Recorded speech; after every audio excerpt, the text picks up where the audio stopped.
नमस्कार, जोहार झारखंड देख रहे हैं आप और मैं आपके साथ रंजना रावत। बुलेटिन की शुरुआत बड़ी खबर के साथ करेंगे। राष्ट्रपति चुनाव के लिए विपक्ष के साझा उम्मीदवार यशवंत सिन्हा ने अपना नामांकन दाखिल कर दिया है। नामांकन कार्यक्रम में कांग्रेस नेता राहुल गांधी, मल्लिकार्जुन खड़गे, एनसीपी प्रमुख शरद पवार, समाजवादी पार्टी के मुखिया अखिलेश यादव, कम्युनिस्ट पार्टी के नेता सीताराम येचुरी और नेशनल कॉन्फ्रेंस के प्रमुख फारूक अब्दुल्ला समेत कई विपक्षी दलों के नेता मौजूद रहे। लेकिन हैरानी की बात है कि यशवंत सिन्हा के नॉमिनेशन में झारखंड का कोई नेता मौजूद नहीं रहा और विपक्ष के साझा उम्मीदवार पर जेएमएम का स्टैंड अब तक क्लियर नहीं है। आपको बताते चले कि विपक्ष के साझा उम्मीदवार यशवंत सिन्हा झारखंड के हजारीबाग से सांसद रह चुके हैं और यहां का सांसद रहते हुए यशवंत सिन्हा केंद्रीय मंत्री भी रह चुके हैं।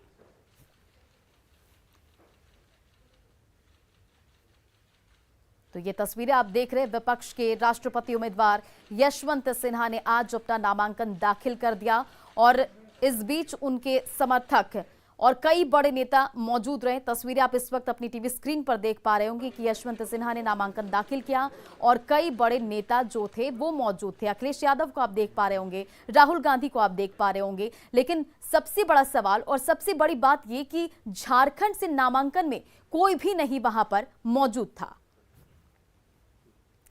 और विपक्ष के राष्ट्रपति पद के उम्मीदवार के नामांकन में झारखंड से किसी के शामिल नहीं उठने के बाद सवाल उठ रहा है कि द्रौपदी मुर्मू को समर्थन करेंगे हेमंत। न्यूज 18 ये सवाल पूछता है और सवाल ये भी कि गठबंधन से अलग समर्थन का क्या फैसला करेंगे हेमंत। सवाल ये भी कि झारखंड में यशवंत पर भारी पड़ेगी द्रौपदी मुर्मू और सवाल ये भी कि द्रौपदी मुर्मू का समर्थन जेएमएम की क्या मजबूरी है और समर्थन पर कांग्रेस से अलग होगी जेएमएम की राय। तो ये तमाम अहम सवाल, क्या द्रौपदी मुर्मू का समर्थन जेएमएम की मजबूरी है, समर्थन पर कांग्रेस से क्या अलग होगी जेएमएम की राय, तो ये तमाम अहम सवाल हैं। क्या झारखंड में यशवंत पर भारी पड़ेंगी द्रौपदी मुर्मू?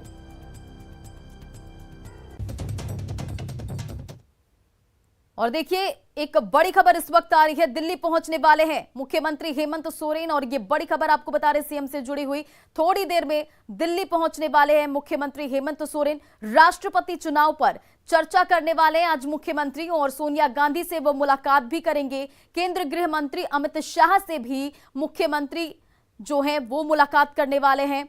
और आपको बताते चले कि यशवंत सिन्हा के नामांकन से हेमंत सोरेन जो हैं वो दूरी बनाते हुए नजर आए हैं। तो यहां सवाल कई अहम उठ रहे हैं। सवाल यह भी कि क्या एनडीए का समर्थन देंगे मुख्यमंत्री हेमंत सोरेन। राष्ट्रपति उम्मीदवार को लेकर मुख्यमंत्री हेमंत सोरेन दिल्ली रवाना हो गए हैं। सारे मीडिया कर्मी मुख्य गेट पर खड़े थे, लेकिन इसी गेट से, गेट नंबर 2 से रवाना हो गए। राष्ट्रपति चुनाव को लेकर जेएमएम के सामने धर्म संकट है। मुख्यमंत्री अब देखना यह है कि उनकी मुलाकात गृह मंत्री अमित शाह और कांग्रेस के राष्ट्रीय अध्यक्ष सोनिया गांधी से होती है। यशवंत सिन्हा भी आज नॉमिनेशन कर रहे हैं। नॉमिनेशन के बाद क्या कुछ सामने निकल के आएगा ये वक्त ही बताएगा, लेकिन मुख्यमंत्री हेमंत सोरेन जिस तरह से दिल्ली रवाना हुए ये निश्चित तौर पर सवाल उत्पन्न करता है। अब देखना यह है कि पहले अमित शाह या फिर सोनिया गांधी। एक तरफ यशवंत सिन्हा तो दूसरी तरफ 6 साल राज्यपाल रही झारखंड की द्रौपदी मुर्मू। पहली आदिवासी महिला के फेवर में हेमंत सोरेन निर्णय लेते हैं या फिर हजारीबाग से सांसद और पूर्व केंद्रीय मंत्री यशवंत सिन्हा के फेवर में, महागठबंधन के फेवर में या फिर एनडीए के फेवर में, ये आने वाले वक्त ही तय करेगा। निरंजन, रांची। और विपक्ष की ओर से राष्ट्रपति पद के प्रत्याशी यशवंत सिन्हा के नामांकन से दूरी क्या कुछ इशारा करती है, इस बारे में अधिक जानकारी के लिए सीधे रांची से हमारे संवाददाता अविनाश कुमार इस वक्त हमारे साथ मौजूद हैं। सीधा उनका रुख करेंगे। अविनाश, यशवंत सिन्हा आज उन्होंने नामांकन दाखिल की, तस्वीरें हमने देखी, तमाम बड़े नेता, तमाम बड़े चेहरे वहां पर मौजूद थे, लेकिन मुख्यमंत्री हेमंत सोरेन और जेएमएम ने दूरी बनाई, तो इसके सियासी मायने जो हैं वो क्या निकाला जा सकता है? नहीं, देखिए, ये स्पष्ट रूप से है कि अगर आज नामांकन के दौरान यशवंत सिन्हा के साथ जो दूसरे यूपीए के नेता मौजूद थे और उस अगर भीड़ में जेएमएम के कोई भी नेता या अगर हम कहें राज्य के मुख्यमंत्री हेमंत सोरेन उपस्थित नहीं हुए हैं तो साफ तौर पर ये आगे के लिए बहुत बड़ी एक मैसेज भी है। और इस रूप में अगर आपको देखना होगा कि पहले से ही ये कहा जा रहा था कि जो जनजातीय राज्य हैं, जनजातीय बहुल राज्य हैं, वैसे राज्यों में जो यूपीए और एनडीए की जो दीवार है वो टूट जाएगी। और इसमें सबसे पहले अगर कोई एंट्री लेने वाला है तो वो झारखंड से जेएमएम हो सकता है, इसकी एक संभावना बनी हुई है। जेएमएम के जो नेता जो हमारे साथ जो बातचीत हो रही है, जो हमारे सूत्र बता रहे हैं, उसके मुताबिक इसे दूसरे तरह से देख रहे हैं और एक मैसेज देने की भी कोशिश हो रही है कि इस राष्ट्रपति पद के लिए जो चुनाव हो रहे हैं उसमें किसी यूपीए का समर्थन करने या एनडीए का विरोध करने या एनडीए का समर्थन करने और यूपीए का विरोध करने जैसी कोई बात नहीं है। ये देश के प्रथम नागरिक का सवाल है और इस संवैधानिक पद को लेकर जो निर्णय लिया जाना चाहिए वो पार्टी लेगी। पार्टी के कई विधायक ऐसा पहले भी बोल चुके हैं, जो बैठक के दौरान बातें सामने आई थी।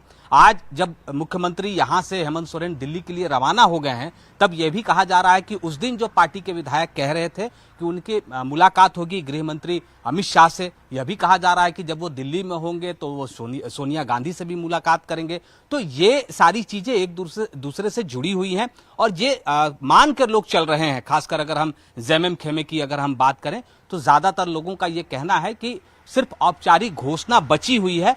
ये जेएमएम का जो समर्थन है वो कहीं ना कहीं द्रौपदी मुर्मू को जाता हुआ दिख रहा है और आने वाले समय में इसकी घोषणा भी हो जाएगी। हो सकता है कि जब मुख्यमंत्री दिल्ली में आज गए हैं तो दिल्ली से ही इसकी कोई घोषणा हो जाए, तो थोड़ा इंतजार करना होगा। और आज जो ये दूरी है यशवंत सिन्हा के नामांकन से जेएमएम की, ये कहीं ना कहीं द्रौपदी मुर्मू के पास जाता हुआ जेएमएम दिख रहा है और जेएमएम इस बात पर ज्यादा फोकस करेगी, एक राजनीतिक मैसेज देने की कोशिश करेगी कि इसे कहीं से भी एनडीए का समर्थन या यूपीए का विरोध नहीं समझा जाए। एक राजनीतिक दीवार को तोड़ते हुए जेएमएम एक बड़ा निर्णय लेने जा रही है।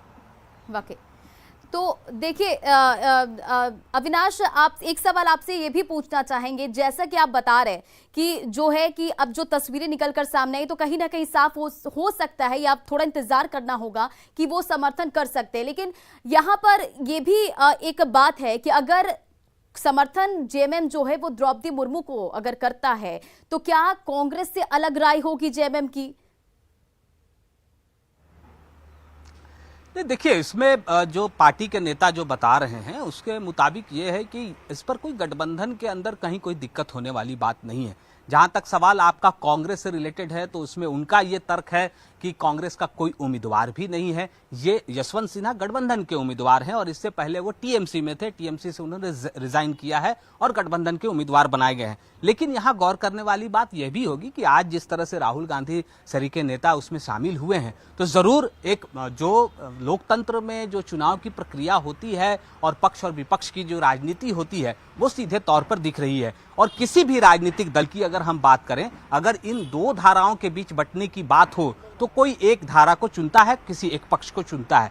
लेकिन कई बार ऐसा देखा गया है, खासकर अगर हम ऐसे राष्ट्रपति चुनाव के दौरान अगर हम बात करें तो कई बार ऐसा कई राज्यों में देखा गया है कि लोग अपने दल से विपरीत जाते हुए अविनाश, आप नजर बनाए रखें। तमाम जानकारियों के लिए बहुत बहुत शुक्रिया। तो आज जो तस्वीरें निकल कर आई है सामने, जहां राष्ट्रपति उम्मीदवार जो है विपक्ष के राष्ट्रपति उम्मीदवार यशवंत सिन्हा वहां नामांकन के लिए पहुंचे, लेकिन जेएमएम जो है कोई भी नेता वहां पर मौजूद नहीं थे। तस्वीरें इंतजार करना होगा कि क्या कुछ आगे निकल कर आता है, वो तस्वीरें साफ हो पाएंगी। बढ़ते बुलेटिन में आगे, और एनडीए की ओर से राष्ट्रपति पद की प्रत्याशी द्रौपदी मुर्मू के समर्थन में जेएमएम की ओर से फैसला नहीं लेने पर बीजेपी ने निशाना साधा है। बीजेपी ने आरोप लगाया कि जेएमएम का आदिवासी प्रेम केवल दिखावा है और वे अपने परिवार से बढ़कर दूसरे किसी आदिवासी का हित नहीं देख सकते।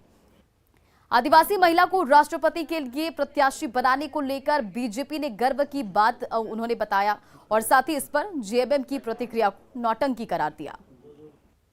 देखिए, आदिवासी और आदिवासियत के नाम पर राजनीति करने वाली जेएमएम श्रीमती द्रौपदी मुर्मू को समर्थन देने के मुद्दे पर पूरे तरीके से एक्सपोज हो गई है। ये स्पष्ट हो गया है कि इनके लिए आदिवासियत का मतलब सिर्फ और सिर्फ सोरेन परिवार है। अगर किसी दूसरे आदिवासी को देश के सर्वोच्च पद पर जाने का मौका मिलता है तो ये इनकी तरफ से स्पॉन्टेनियस समर्थन होना चाहिए था, पर ये बार्गेनिंग कर रहे हैं। ये लगता है मुझे उचित नहीं है। और जो इतिहास है वो हेमंत सोरेन को अपने इस दोहरे रोल के कारण कभी माफ नहीं करेगा कि जब एक साधारण गरीब परिवार से आने वाली आदिवासी प्रेसिडेंट बनने वाली हैं तो अभी तक उनका समर्थन नहीं आया। साफ है कि इनके लिए सिर्फ आदिवासी हित की बात करना एक नौटंकी है। और इधर लातेहार में बरवाडीह में जेजेएमपी उग्रवादियों ने जमकर उत्पात मचाया है। यहां बरवाडीह के हुटार तक सड़क निर्माण कार्य चल रहा है, जिसमें उग्रवादियों ने देवरी नदी के पास पुलिया निर्माण में लगे पोकलेन और मिक्सर मशीन को पूरी तरह से क्षतिग्रस्त कर दिया। घटना की जानकारी मिलते ही पुलिस टीम नक्सलियों का पीछा करने के लिए वहां पहुंची, लेकिन अंधेरे का फायदा उठाकर नक्सली वहां से फरार हो गए। आपको बताते चले कि यहां इंडियन इलेक्ट्रिकल सर्विस की ओर से काम कराया जा रहा है और नक्सली मनोहर जी के दस्ते पर घटना को अंजाम देने का आरोप लग रहा है। सर, हम लोग के साथ तो मारपीट नहीं किए। वो मशीन को ग्लास साइड का तोड़ डाला, आगे का डाला, हथौड़ा डाला तो नहीं टूटा। और क्योंकि मेरे मशीन में जाली लगाया हुआ है, तो एक मिलर भी है, मिलर का भी ग्लास तोड़ा। उनके बाद हम लोग को बोल के चला गया। उनकी मांगे क्या थी? हम लोग को बस इतना ही बोला कि बोल देना कि जेजेएमपी मनोहर जी के आदमी है कि मदन जी को बोल देना।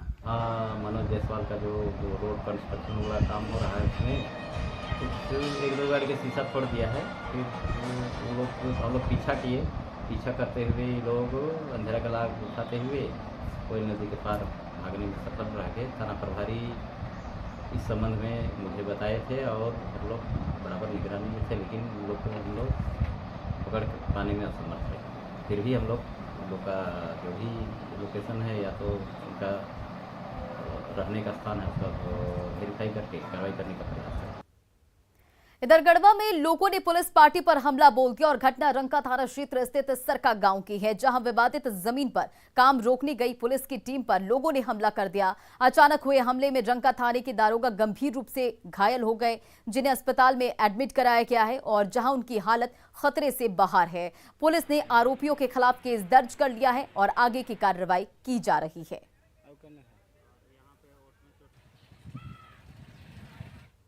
कहाँ पे गए थे? सिंगा सरकार जी, तो वहाँ पे हुआ क्या? मैंने हमला कैसे?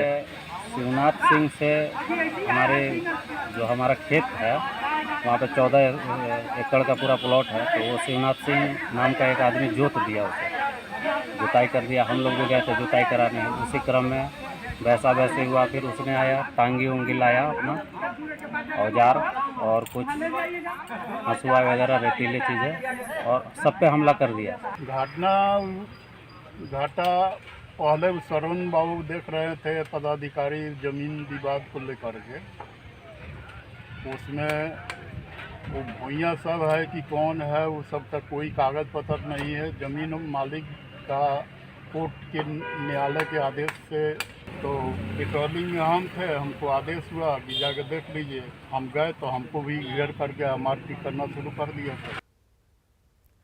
और गुमला में ओडिशा के सीमावर्ती रेला हाथू जंगल में पुलिस के साथ एनकाउंटर के बाद 2 अपराधी पकड़े गए और उनके पास से AK-47 जैसे घातक हथियार बरामद हुए। उनकी निशानदेही पर बसिया पुलिस की टीम ने कुम्हारी कापरी गांव में छापेमारी की और इस दौरान बंद पड़े स्कूल भवन के कमरे में छिपाकर रखे गए कारतूस और हथियार जब्त किए गए। जब्त सामानों में 20 पीस गोली, 9 mm का डॉय पिस्टल और एक एयरगन के साथ एक खाली मैगजीन और 2 स्मार्टफोन और कई इलेक्ट्रॉनिक गैजेट भी बरामद किए गए।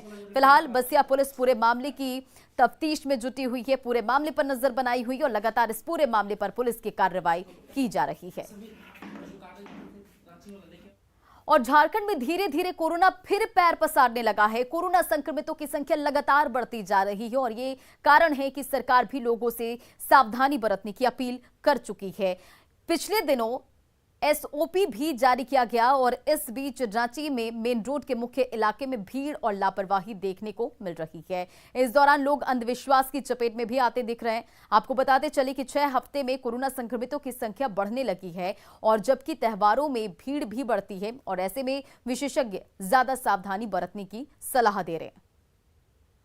झारखंड में कोविड एक बार फिर से अपना पैर पसारता दिख रहा है और इस बीच झारखंड सरकार ने कोविड को लेकर एसओपी भी जारी किया है, पर सीधा सीधा इसका पालन नहीं हो पा रहा है, जिसका नतीजा कि एक बार फिर से आंकड़ा तेजी से आगे भागता जा रहा है। बता दें कि राजधानी रांची में केवल 12 नए मरीज पाए गए हैं, वहीं पूरे राज्य में कुल 26 नए एक्टिव केसेस पाए गए हैं। इस बीच हम यहाँ के सबसे मुख्य इलाके मेन रोड में मौजूद हैं, जहाँ पर लोगों के बीच लापरवाही तो साफ साफ देखने को मिल रही है, पर एसओपी का भी सीधा सीधा उल्लंघन हो रहा है, जिसका नतीजा जैसे लोगों ने पिछले साल भी अपनी जान गंवा कर चुकाई थी। थोड़ा सा लोगों की जागरूकता क्या है उस बारे में बात करते हैं, उनसे पूछते हैं कि क्या इन लोगों में मास्क को लेकर क्या है। सर, एसओपी नया जारी हो गया है, आंकड़ा फिर से बढ़ रहा है। पिछले साल तो ठीक था, इस बार बहुत ज्यादा था। तो हम लोग को आंकड़ा तो नहीं दिख रहा मैडम, हम लोग तो देख रहे हैं अभी तो जितना है सब शांति है, कोई ऐसा मामला तो नहीं आ रहा कोरोना का। देखिए आप भी भाई डेली अखबार में छप रहा है कोविड का मामला बढ़ रहा है फिर से। सर, लेकिन हम लोग तो जितना यहाँ पे है, हम लोग का जितना भीड़ है, मान लीजिए 500 का भीड़ है, ऊपर वाला का क्रम में एक पीस भी ऐसा मामला हम लोग का यहाँ डेली मार्केट में नहीं पाया गया है। अब हम कहीं और का हम नहीं बोल सकते हैं, लेकिन जिस जगह में हम हैं उस जगह में हम एक भी जैसे आप कोरोना का बारे बोल रहे हैं, कोरोना तो पूरे इलाके के लिए सेम है ना। मैं मान रहा हूँ, लेकिन इस डेली मार्केट में ऊपर वाला का क्या क्रम है, एक पीस भी नहीं है और हॉस्पिटलाइज भी नहीं है। हम एक पीस भी हम नहीं पाए हैं, डेली मार्केट में नहीं पाए हैं। ऐसा नहीं, ये हमारा खुशनसीबी बोलिए या इस पब्लिक का खुशनसीबी बोलिए, यहाँ पे नहीं पाया गया। आने वाले समय में यहाँ पे मास्क लगाया जाएगा, एकदम लगाया जाएगा। पालन तो करना है हमें, सरकार को, हमें कानून को लेके चलना है, जैसे बोलेंगे वैसे चलेंगे। साजिद, बता दें कि एसओपी में सीधा सीधा स्पष्ट लिखा गया है कि सोशल डिस्टेंसिंग का पालन किया जाए और पब्लिक प्लेस में मास्क लगाना अनिवार्य है। वही ओपन स्पेस में थूकना पर बिल्कुल भी प्रतिबंध लगाया गया है और पिछले 2 साल में देखा गया है कि लगातार ऐसे कार्यक्रम कई आयोजित हुए हैं और सोशल गैदरिंग के कारण यही 2 बड़े वजह रहे हैं कोविड आंकड़ों का सीधा सीधा बढ़ जाने का। रूपाली त्रिपाठी, न्यूज़ 18, रांची।